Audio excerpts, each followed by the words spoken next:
Small changes in plants can sometimes signal a bigger problem. Research often associates this condition with Magnaporthiopsis, maydis. Plants experiencing this issue may show signs such as symptoms are often observed during or after the flowering stage, with their intensity varying depending on the corn variety and weather conditions. The lower leaves begin to wilt and turn a dull green. Gradually, the leaves dry out and start to curl inward. While the symptoms progress upward, the ears of affected corn plants do not develop properly, the husks may become damaged, and the kernels develop poorly. In some cases, yellowish purple or dark brown streaks may appear at the base of the stem.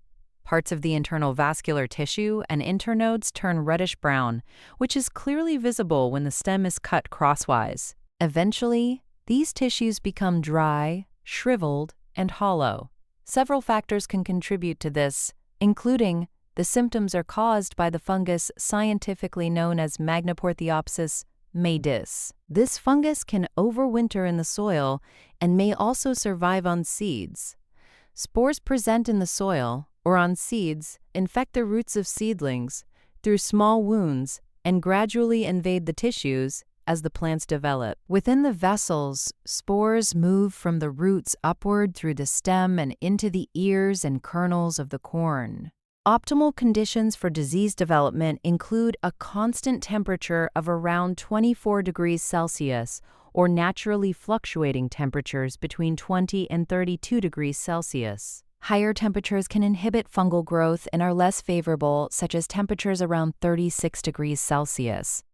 This disease can have a significant economic impact in some parts of the world. You may first try organic solutions like several microbial-based solutions have been tested in laboratory studies to treat seeds and/or reduce the incidence of this disease. These include the fungi Trichuris spiralis, Streptomyces graminofasciens, S.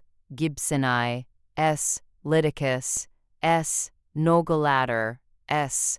roche, as well as yeasts such as Candida multosa, C. glabrata, C. Sloughi, Rhodotorula, rubra, and Trichosporin cutaneum. Solutions containing the antagonistic bacterium Bacillus subtilis can also reduce infection when added to infected soil at the time of sowing. In more advanced situations, treatments may involve, if possible, always consider combining preventative and biological treatments. Because this is a soil-borne and seed-borne disease, it is advisable to purchase seeds from certified sources. Treating seeds by soaking them in fungicide may also be effective. Products based on azoxystrobin, binomial, or captan, as well as combinations of these fungicides, can also be effective against the fungus. To help protect plants from this issue, choose disease-resistant varieties if available. Purchase seeds from certified suppliers. Inspect seeds for signs of fungal infection before planting. Plan irrigation carefully to avoid excessive soil moisture. Do not use or sow seeds from infected areas. Maintain proper fertilization throughout the growing season, with particular attention to potassium fertilizer. Practice crop rotation with rice or other non-susceptible plants for several years.